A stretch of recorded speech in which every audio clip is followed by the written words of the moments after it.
Edwin Diaz, what do you think about the deal? Are you happy as a Mets fan? Yeah, what are your general thoughts, coming a day after the deal happens? Yes, very happy. This was something that it sounded as if from the minute the Mets got eliminated by the Padres in the wild card series that both Diaz and the Mets were working towards. I think in literally in the moments after the Mets got eliminated, Diaz literally said that he wanted the Mets to come quickly to them. He wanted to get the best deal for his family. Reports surfaced afterwards he was looking for a record breaking contract. And if you're ever looking for a record breaking contract, you do it after the year he just had. We were talking about before we came on the air. Like, is it $100 million a lot of money for a reliever over a 5 year span? Yes. Is there risk attached to it? Yeah, 100% there is. But if the Mets didn't give him that money, somebody else would have.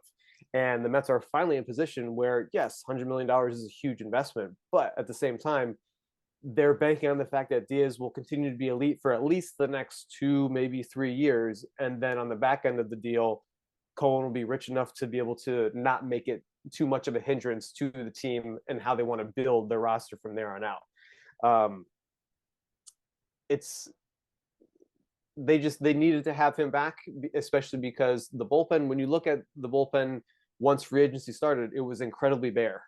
The one Mm. guy with extensive experience coming back for 2023, guaranteed to come back, was Drew Smith.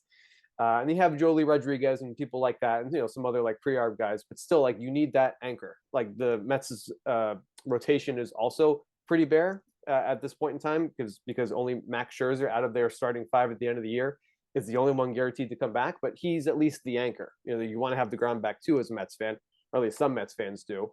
But the bullpen didn't have that anchor. Now they have Diaz. They can build the rest of the bullpen around him.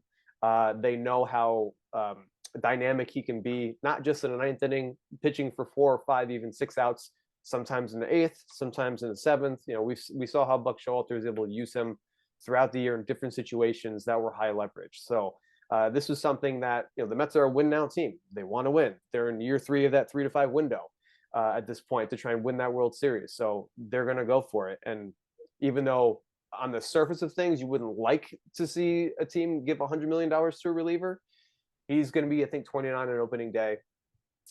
He's a little bit younger than some of the other relievers that have gotten these huge paydays. Obviously, not as big as him, but still, you could hope that he can at least continue throughout his prime for the next 2, at least 3 years, to make that deal worthwhile and locking things down in the back of the bullpen.